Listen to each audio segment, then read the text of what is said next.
Well, I loved my old neighborhood. I love my new neighborhood, but there was something special about the place where we used to live. We used to live in unincorporated Winfield. Now, I want to see, how many of you live in an unincorporated area? So you're outside of kind of the city limits, okay? For those of you who don't live in an unincorporated area, you need to know this. Unincorporated is not just a location, it's a lifestyle. Our neighborhood, it was like the Wild West. There was no mayor, there were no sidewalks, there were no laws, okay? No rules about what you could burn, so fires are raging all the time in our neighbors' yards, you know. People are like, I don't care if I don't have a library card. You know who owns the libraries? The government. Pure propaganda. People are like, sewers, who needs a sewer? My waste is my own. I'm not gonna let some bureaucrat ship that off in a pipe to who knows where. I'm gonna bury it in a tank in my yard. That stuff stays here. Walking down the street, this guy's like, they may take our curbs, but they will never take our freedom. I'm like, that's right, you know, unincorporated. I loved it. The real reason, though, that I loved our neighborhood was the people that lived there. It was a really warm and friendly neighborhood. It was a place where people actually knew each other, and it was a place where people actually looked out for each other. But it wasn't always that way. The reason it became that sort of place was because of Charlie. Charlie was our neighbor who lived just around the corner. And Charlie was an American, but he had lived almost all of his life in someplace outside of the US. For most of his adult life, he lived in Venezuela. And he and his wife had moved back, sometime before us meeting them, and they were really frustrated. They were back in America, and they felt like, no one seems to know their neighbors here. They talked about how in Caracas they could go down their street, and they knew every single person on the block. And I don't just mean they knew everybody's name. They knew everybody. They hung out with them. They knew their needs. They took care of each other. They were actually friends with their neighbors. And so Charlie and his wife, they were so frustrated when they had lived in that neighborhood for maybe 5 years when we met them, that as friendly as they were, the relationship still stayed so shallow. He's like, well, none of these people actually know each other. They live near each other, and they don't even know each other. He was so frustrated. The reason he was frustrated, though, wasn't just because he had lived in a culture where things were different, but also because he was a Christ follower. And he knew that God made people for connection, not for isolation, to be interdependent, not isolated from each other. And so when he found out that my wife and I are Christians, he kind of brought us into his conspiracy. He was like, okay, we're gonna get together and we're gonna talk about how we can make this neighborhood the friendliest place it can possibly be. And we didn't know what was gonna happen as we started to get together and pray for our neighbors and so on. But it started with this question, Charlie saying, what if? What if it didn't have to be this way? What if it could be different? My hope is that over the course of this series so far, you have already started to have that question kind of bubble up in your mind. What if things are different? What if I started to love my neighbor in the way that we're talking about? We've been talking about 4 practices of how to be a good neighbor. We're going to put them up here on the screen. I want us to actually read them together out loud. Let's do this together. Meet, host, invite, serve. One more time. Meet, host, invite, serve. Now, these are very simple practices. They're not actually very difficult to do, or they're not very complicated to do, but they might be difficult. But here's the question. As we're talking about these things, I hope you're imagining, okay, if I actually started to know my neighbors and have them over and to talk with them about important things and serve them, what would change? What would it look like in our neighborhood? We're going to be talking about that last practice there on the list, serving our neighbors. So if you've got a Bible, go ahead and turn with me to the Gospel of Luke in the New Testament. It's one of the 4 biographies of Jesus. We're going to be in Luke chapter 10 today. The author of the book of Luke was a medical doctor. He was a guy who went and researched Jesus' life by interviewing eyewitnesses so he could give an accurate account of what happened. And he records one of the most famous stories that Jesus ever told. It's the story of the Good Samaritan. Even if you are not a Bible reader, you have probably come across that phrase. It's a phrase in our culture that just means someone who helps a stranger. So we've got hospitals called Good Samaritan. We've got Good Samaritan laws. And so you've probably heard that. But I wonder if you've ever actually heard the story that inspired it. Let me give the context for this. Jesus is in a conversation with a Bible scholar, first century Bible scholar, and they're talking about the 2 greatest commandments in the Bible. To love God with all your heart, soul, mind, and strength, everything that you have, and to love your neighbor as yourself. And the religious leader, the scholar here is kind of considering this, and it dawns on him that if those are the most important things that God asks us to do, that sets the bar really, really high. because he knows he doesn't do that. So he kind of tries to look for a little bit of wiggle room, and he says, but Jesus, really, who is my neighbor? You know, like if I can just kind of lower the bar there, I might be able to clear it. So maybe it's not as hard as I think. This is what Jesus says, tells a story. Verse 30, in reply, Jesus said, a man was going down from Jerusalem to Jericho when he was attacked by robbers. They stripped him of his clothes, beat him, and went away, leaving him half dead. A priest happened to be going down the same road, and when he saw the man, he passed by on the other side. So too, a Levite, when he came to the place and saw him, passed by on the other side. But a Samaritan, as he traveled, came to where the man was, and when he saw him, he took pity on him. He went to him and bandaged his wounds, pouring on oil and wine, and then he put the man on his own donkey, brought him to an inn, and took care of him. The next day he took out 2 denarii and gave him to the innkeeper. Look after him, he said, and when I return, I will reimburse you for any extra expense you may have. Which of these 3 do you think was a neighbor to the man who fell into the hands of robbers? The expert in the law replied, the one who had mercy on him. Jesus told him, go and do likewise. Let's thank God for speaking to us. This is the word of the Lord. Thanks be to God. Jesus told a challenging story on purpose, and we're going to let it challenge us a little bit today. We're going to let it ask us 3 questions. Here's the first one. What if neighbors notice? What if neighbors noticed? What would happen in our world, in our lives, in our neighborhoods if we actually noticed the needs of other people, if we actually saw what they were going through? Because you cannot start to serve your neighbor unless you know what your neighbor needs. Jesus' story starts with a man walking down a dangerous road. It's the road between Jericho and Jerusalem. They weren't that far apart, about 14 miles. That's one day's journey on foot. But Jericho and Jerusalem were about 3,300 feet difference in elevation. Jerusalem is higher, Jericho is lower. And so it was a rocky, twisty, dangerous road. Lots of caves and turns where robbers, bandits, could hide to ambush people, which is what happens in the story. Fortunately, soon after that happens, along come a Levite and a priest. And if you are a first century Jew, you're thinking, oh, great, these are the good guys. Thank you. I'm glad that these guys showed up. Because these are religious leaders. Probably they worked in the temple, which is in Jerusalem, but they lived in Jericho. The way the system kind of worked, priests and Levites would have a shift of a couple of weeks at a time where they'd go into Jerusalem, do their time, they'd go back the rest of the time to their family farm and work there, and they'd sort of come in. So these guys probably occasionally were traveling up and down this road to go to work. But you're hearing these people come along, and you're thinking, oh, this is perfect, because who else is going to stop? But these people who teach God's law, who minister to people in the temple, who take care of people, surely they are going to help this man. Now, a good reading tip when you are reading any story in the Bible is to actually take a time to think about each character in the story and think, what would it feel like to be them in this situation? What would they be thinking? What would they be feeling in this? Why did they react the way they did? So we read in the passage, it says they saw the man, but then they passed by on the other side. You got to say, why did they do that? And preachers and scholars, they love to speculate about what the motivations for that were. Why did they walk to the other side of the road? It might have been that they thought, well, maybe that man is actually dead.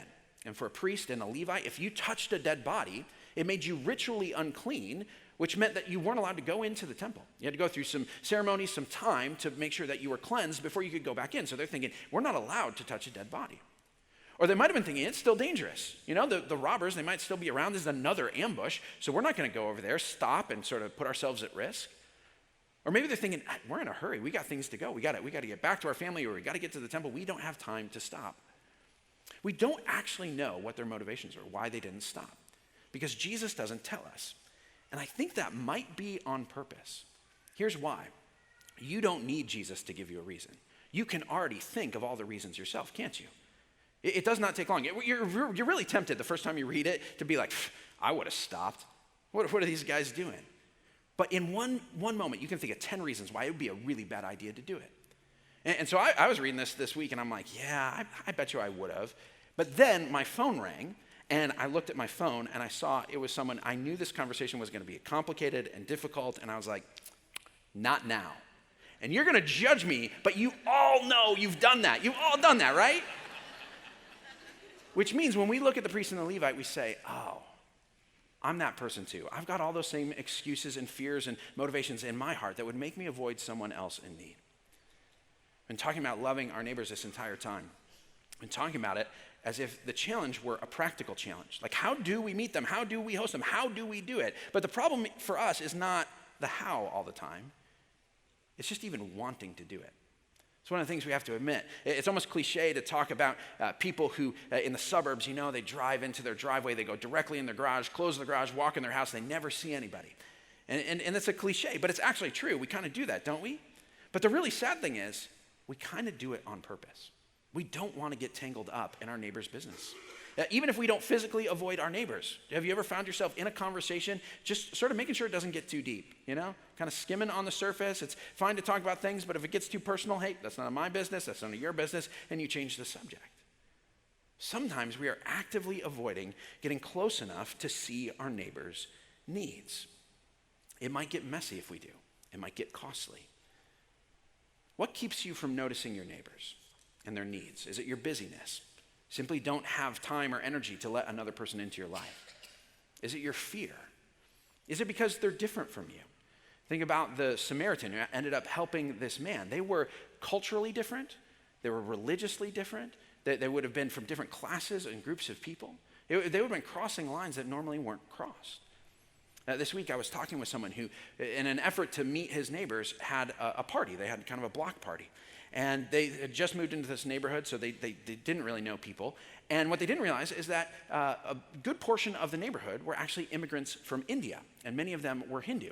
And so they had the people over to the party, and what they didn't realize is that if you're Hindu, you are most likely vegetarian, which meant there was a whole lot of taco meat left over at the end of the party.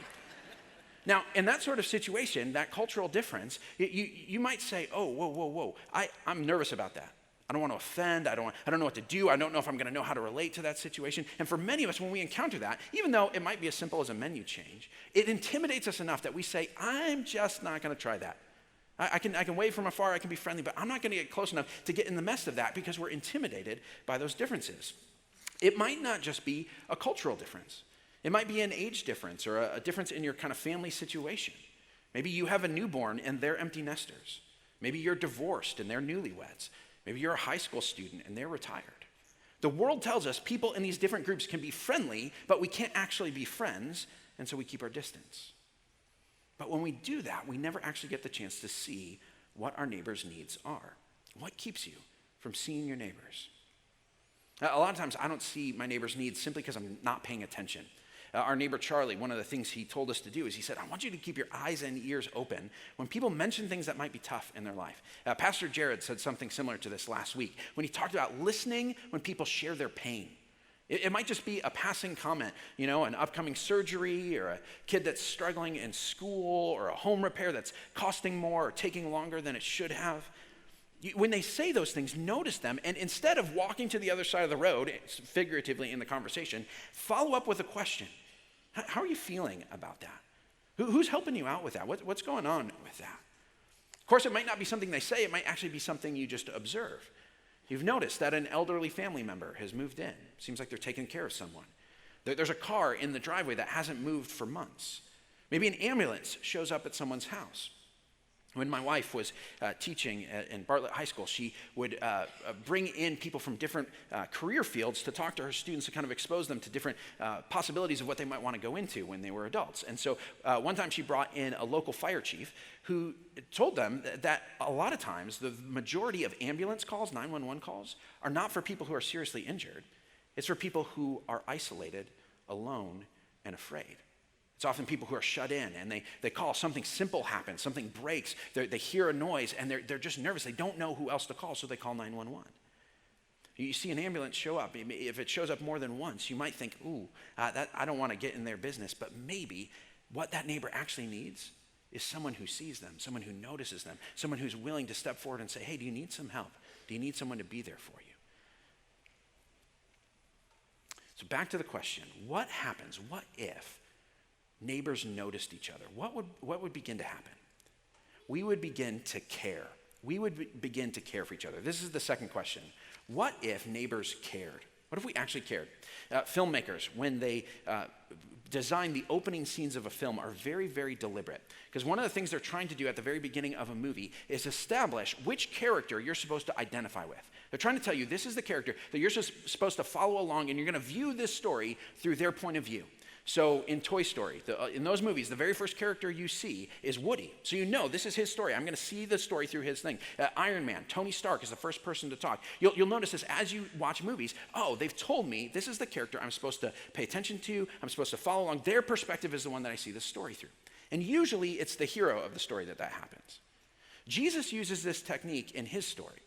He begins with this man who's walking along the road who gets attacked by robbers. And before anybody else shows up on the scene, you're already seeing this story through his perspective. And for his Jewish audience, this would have been the character that they most identified with. It's just an ordinary Jewish man going about his business. They say, he's most similar to me, so I'm going to look at the story through his eyes. Now, here's the question. Is the man on the side of the road in this story, is he the hero? Is he the villain? Or is he the victim in the story? Think about it. Is he the hero, the victim, or the villain? He's the victim in the story. Who is the hero in this story? It's the Good Samaritan, right? The Good Samaritan. Jesus is telling this story so that we will act like the Good Samaritan. That's the whole point of the story. He's saying, do what that guy did. But he tells the story from the perspective of the man on the side of the road. Why does he get us to identify with the victim rather than the hero in the story? It's really important. It's because Jesus knows that you will not act like the hero in this story unless you see the world through the eyes of the victim in the story. Let me say that again. Jesus knows that you will not act like the hero in this story until you see the story, see the world through the eyes of the victim in the story. You have to see it from the side of the person in need. You know why most of us don't serve other people? It is not because we don't know that we should or we don't think it's a good idea. It's because we spend most of our time looking at the world through our perspective. It's natural, it's automatic. And so what stirs us to action, what moves us, what makes us concerned about something? It's almost always the challenges and the needs that come into our lives. But remember what the second greatest commandment, how it goes. It says, love your neighbor as yourself. Feel about their concerns the same way you do about yours. Respond to the needs of another person with as much effort and urgency and commitment as you would respond to your own needs. There's actually a word for that feeling. It's found in verse 33. It says this, a Samaritan, as he traveled, came where the man was, and when he saw him, he took pity on him. He took pity on him. And in our day, pity feels like a negative term. We tell people, don't pity me. I don't need your pity. But the other way to translate this word, which is most of the time in the Bible, it's translated as compassion. Compassion. The Greek word literally means intestines, because that's where you feel this feeling. It's in your gut. You say, oh. You know that feeling when bad news comes in your life, you say, oh, that didn't work out. And you feel that feeling down here, and you're like, oh, what are we going to do about that? Compassion is when you feel that feeling, not about your problem, but about somebody else's problem. You say, oh, what are we going to do about your problem? In verse 37, the word used is mercy. Mercy is when we act with kindness to relieve somebody else's problem, whether it's a problem they brought on themselves or not. And this is where we need to get with our neighbors. We need to see the needs in their life, and we need to ask the question, what does it feel like to be them? What does it feel like to be an aging widower who's living alone? What does it feel like to be an immigrant just learning to speak English? What does it feel like to be someone who comes home late from work to a yard full of leaves or a snowed-in driveway? And when we ask that question, what does it feel like to be them? The follow-up question is automatic. We say, what would I want someone to do if I was them? What kind of neighbor would I hope I had if I was in their situation? A little while back, Michelle noticed that on one side of our property, the plants were doing really, really well. They were just like growing really great, and they were flourishing. And we wondered why that was, because Michelle said, I don't usually get around to actually watering that side of the yard. The reason she doesn't get around to watering that side of the yard is whenever she goes out to do something in the garden, 3 very small and very insane people follow her. And so inevitably, as she's, weeding or watering or doing whatever, someone's going to spray her with a hose, or they're going to escape out the gate and run through the neighborhood, and she's got to chase them, or they're going to bring her a handful of worms, or she's going to have to deal with something, and it doesn't usually get done. Well, we've got a neighbor on that side. Her name is Marie, and she often sits back on the patio, and she watches this chaos, unfold with amusement, but also with sympathy. And we didn't realize this until just a couple of weeks ago, but she had seen all this and decided, whenever I'm out watering my plants, I'm going to water every plant my hose reaches on that side of their yard, because I know she can't get around to it. And they were doing awesome. So thank you, Marie, if you see this. But this is what we're supposed to be doing in big ways and small ways. Put yourself in your neighbor's shoes. This is especially important if it's a neighbor that bothers you. So when you hear that baby at 3 a.m. on the other side of the apartment wall waking you up, Don't say, well, no, I'm so frustrated for myself. Ask yourself, what does it feel like to be those parents? But when the people next door haven't mowed their lawn in a few weeks and the prairie is starting to spread into your yard, ask the question, what might they be going through that makes it so that they keep putting that off, that they can't attend to that? When a mom and her teenage son get into a yelling match every time they're getting in and out of the car, ask the question, what stress might be in their life that's causing that conflict? We had a situation like this in our old neighborhood. Some new next door neighbors moved in by our house, and we were excited. We were thinking, we're going to meet some new neighbors. We're going to be really friendly with them. And when we met them, it was a man, a woman, and their teenage son, or their junior high son. And we met them, and it was a really awkward interaction the first time. We met the man, and he was kind of hard to communicate with. He was abrasive, and he was kind of, we also saw him kind of doing things around the property that kind of made us nervous, and we're thinking, oh man, we had such high hopes of getting to know these neighbors, and now we're thinking, we're just going to have to make sure we don't, have any weird conflicts or whatever. He actually started getting into some conflicts with people around the neighborhood, and we're thinking, this is going to be really, really frustrating. But then we thought about Charlie, and Charlie was like, hey, listen and look for people's needs. And so we decided we were going to get to know these folks. We're going to find out what their story is, and this is what we found out. This man had had chronic health issues for his entire life. He wasn't very old, but he had heart issues that had affected not just his body, but also his mind. And it made it so that he interacted in unusual ways, and this is what was going on. We realized that they actually were looking at his life and they were thinking he probably doesn't have very long to live. And as soon as we realized this, and we realized this is what they're going through, and especially people moving into a new place, new neighborhood, didn't know people, our hearts turned from annoyance to compassion to say, what would it be like in their situation? What would we want our next door neighbors to do when they interacted with us? And that's how we started thinking about that. It's a really, really powerful question to ask, what would I do in their situation? It has the power to make you cross barriers you normally would not cross. I mean, think about the Samaritan. He was from a different culture than the person he helped. Odds are he had less wealth and privilege in that society than the person he was helping. If they were in any other context, this man and the Samaritan would have hated each other. Jews and Samaritans were bitter enemies in those days. But this is the power of saying, what does it feel like to be them? What would I want someone to do if I were in their place? It humanizes people. We see that their needs are just as real and just as significant as mine, and when that happens, we cannot help but care for that person. But what happens when you start to care? What happens is you start to sacrifice. That's the third question. What if neighbors sacrifice? What if neighbors sacrifice? Let's look back at the passage, starting in verse 34. It describes what the Samaritan did for the man on the side of the road. It says he went to him, which in and of itself is a risk. He could have been attacked. He bandaged his wounds, pouring on oil and wine. This is kind of ancient first aid to sanitize and clean up the wound. Then he put the man on his own donkey, which meant he would have been walking alongside. He brought him to an inn and took care of him. The next day he took out 2 denarii and gave it to the innkeeper. That's enough to pay for about 3 or 4 weeks in the inn. Look after him, he said, and when I return, I will reimburse you for any extra expense you may have. This is the clincher. He doesn't say, you know what, 2 denarii, that's a few days' wages for me, so that's a really generous gift, and when it's out, that's what I have. He said, no, it's open-ended. Now, I'm going to cover whatever expense you need to make sure your needs are met. This is a significant sacrifice on the part of the Samaritan.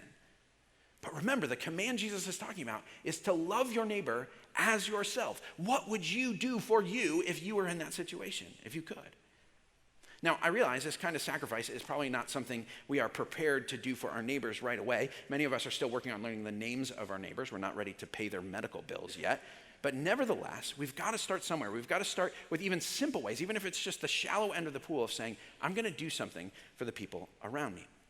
An exercise I would recommend doing this week is sitting down for 10 minutes, getting a blank piece of paper, and actually brainstorming. You might even want to set a timer so you just keep going. Brainstorming all the different ways, simple ways,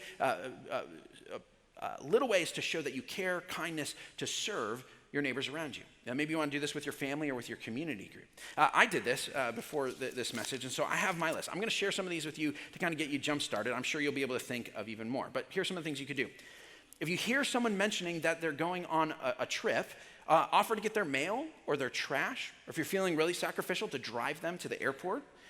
Mow someone's lawn, especially if you see someone who is sick or elderly. Rake their leaves. Shovel their walk or their driveway. Clear snow from their car in the parking lot. Winter's coming, guys. It's sooner than you think. We used to have a neighbor in that old neighborhood who had a blade on his truck. And he was amazing. We call it St. George is what I'd call him during these times. He would come by and clear in 15 minutes every driveway on the block. And you're like, oh, this is amazing. You know, like Chicago winters will make you doubt the goodness of God. But a Christ follower with a plow restores your faith. Oh my gosh. If you have a garden, share the produce of your garden. If you have tools, lend them out. Make sure people know, hey, if you need to borrow something, I got something. Or better yet, actually take your tools, show up with it and say, how can I help? If a storm comes through, clear branches or bring your chainsaw, chop up a tree that fell. If people are sick, bring them soup. If someone has a new baby, bring them a meal and a pack of diapers. If you've got neighbors with kids, this is a great thing for a teenager to do. If you got neighbors for kids, say, hey, can I watch your kids for like 2 hours so you can go out to dinner and not have to worry about dealing with them? Text people on your way to the grocery store. See if you can pick anything up for them. Know what skills you have, okay? This is really important to actually know. Do you have any special skills that would be of advantage to your neighbors? Because let's face it, neighbors only want neighbors who have great skills. Nunchuck skills, bow hunting skills, computer hacking skills. Glad there are at least a few Napoleon Dynamite fans out there. But if you're good with plumbing or electricity, if you can tutor in math or Spanish or chemistry, if you're a mechanic, and you say, I can at least come over and look at your car to see if you need to take it in. I can tell you if there's a real problem or whatever. I don't know if you saw on our Facebook page, there's a picture posted of a guy who had an espresso machine, and he said, I'm going to actually go out to the sidewalk, and I'm going to give away free coffee. An easy way to serve and to love your neighbors. There's all sorts of ways that you can do this, that you can do that. Brainstorm them so you know, so you're not thinking in the moment. You've already got some ideas ready at hand. And if you start with these simple kind of random act of kindness things, it really goes a long way. I know that it can sound cheesy to talk about, doing random acts of kindness, but it's actually only cheesy if you're not doing it. You look at it from the outside and say, how big of a difference can that make? But when you start to do these small things, the way it changes your relationships, the way it improves your own satisfaction with your life, the way it puts you in a place where you're ready to speak into someone's life when they need a word of hope, to pray for someone, to be there for someone in the really serious things, it's amazing. Plus, if you ever want to get to the place where you actually do the big sacrificial things, you got to flex those serving muscles day in and day out. And the small acts of service do actually lead to more significant ways of serving. When those next door neighbors moved in by us, it was just a few months later that the man's health took a turn for the worse. And he really didn't have very long to live. And so Michelle and I, we did what we could. I mowed their lawn, and we'd let the boy come over and be with us while they had to go to doctor's appointments and bring them a meal and simple stuff like that, but enough to say, hey, we're there for you. And eventually, our neighbor passed away, and obviously it was incredibly devastating. But what was incredible was that because of what our neighbor Charlie had been doing, even before these next door neighbors moved in, the fact that he was trying to connect people and make sure people knew each other, meant that there was already this network of people that when our neighbors hit this crisis in their life, there were already people who were there saying, hey, we actually know how to care for people around us. So we could invite them to neighborhood gatherings. We were doing it about once a month at that point. So they had people to be around. Charlie taught the boy how to mow the lawn, how to use a lawnmower. There was a time when the pilot light on their furnace went out on a cold winter day. They didn't know what was wrong, so they called Dan, who was really handy from down the street, and he came over to check it and fix it for them. And George and Jeannie on the corner, they started giving them rides because she didn't actually have a driver's license, and he kind of took the boy under his wing and sort of was talking with him and just being there for him. And this was what was amazing. We had been working to get to know each other, and we were ready when the big thing happened. And it wasn't just physical support. Many of those neighbors were Christ followers, and so as they were over at their house, they could pray, they could listen, they can offer a word of hope and encouragement from God's word. The small things led to significant things. Often what you'll find also with this is that your neighbors start serving you back. And this is actually really, really important. Most of the time when you are serving another person, it is not like the Good Samaritan and the man on the road. The man on the road could not help himself and could not do anything in return.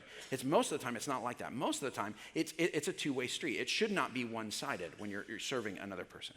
And a healthy relationship means that the person's going to say, hey, what are your needs? And you start doing things for each other. It's reciprocal. In fact, sometimes it doesn't start with you serving your neighbors. It starts with you asking your neighbors to help you out with something.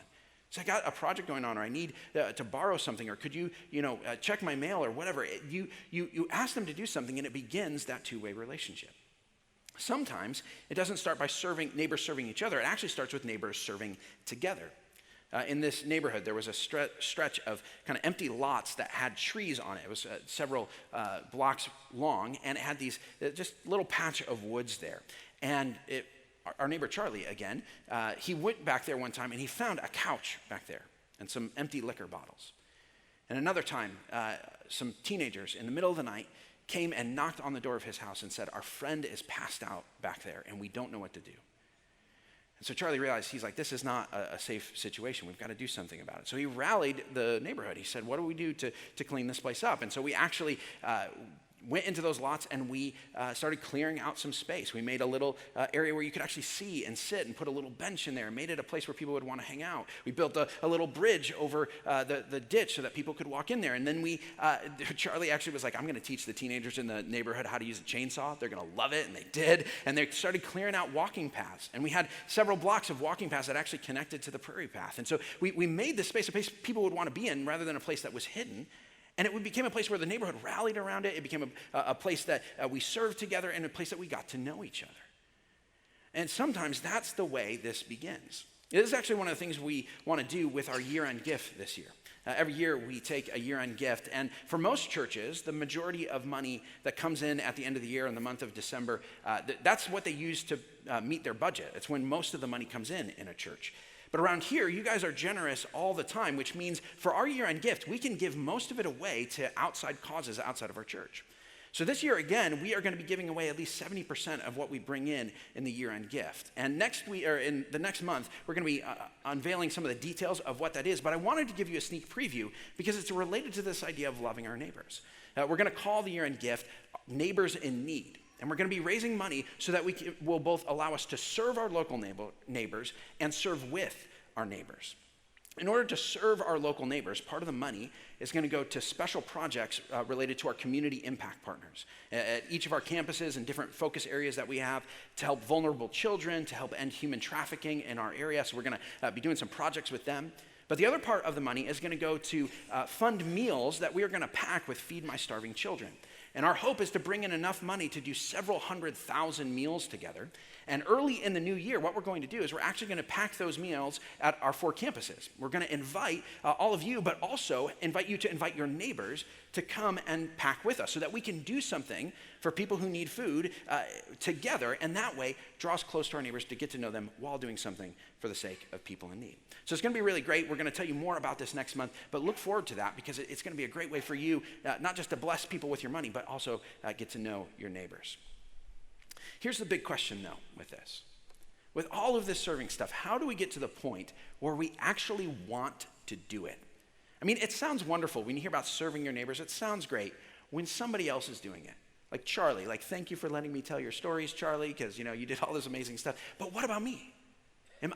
How do I actually get to the place where I say, when I see a need, I want to do something about it? It actually goes back to remembering which character you are in this parable. Remember, we are the people on the side of the road. Spiritually speaking, this is us. We are the ones who are in need. We are the ones who are helpless. We are the ones who are in need of rescue. You know who the Samaritan is? You know who the hero is? It's Jesus. It's really interesting. While Jesus is having this conversation, he is actually on a road trip. The book of Luke is structured as a series of journeys all the way to Jerusalem. Earlier in the book, just a chapter before, it says Jesus set his face to go to Jerusalem. Now, on this journey, you know what he does? Jesus actually passes through Jericho, the last place he goes before going to Jerusalem, which means he traveled on the road between Jericho and Jerusalem, which is the same one that this story takes place on. Luke is really deliberate. He wants you to see that Jesus is on this same journey. Why is Jesus going to Jerusalem? He's going to Jerusalem to do what the Good Samaritan did. He's going there so that he can bandage our wounds. He's going there so that he can bring us to a place of rest. He's going to Jerusalem to pay our debt, no matter how much it costs him.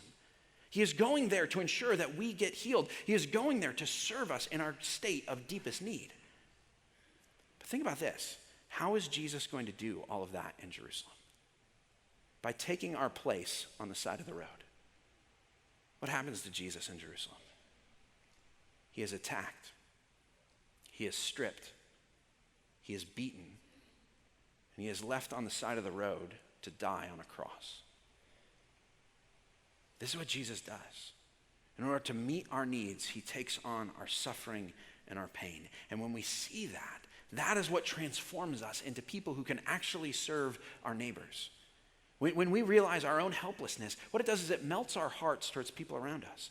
We know that we are no better than anybody else. We're not looking down on anyone. We aren't the great heroic saviors and rescuers. We're just people in need. We know what it means to be desperate and to say, will someone help me?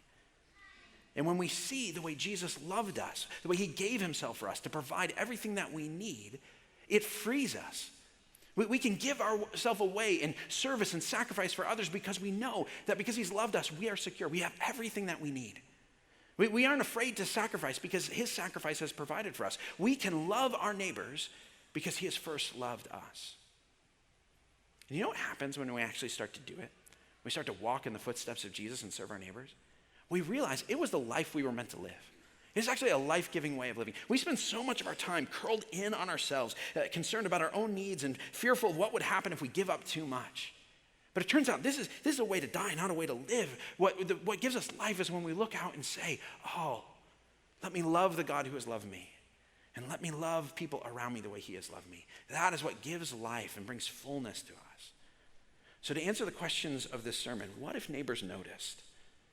Well, people would suffer alone a lot less. What if neighbors cared? More people would know that they are loved by God and by others. What if neighbors sacrificed? Well, then the need for sacrifice would go down because the needs would be met. What would happen if we actually did this?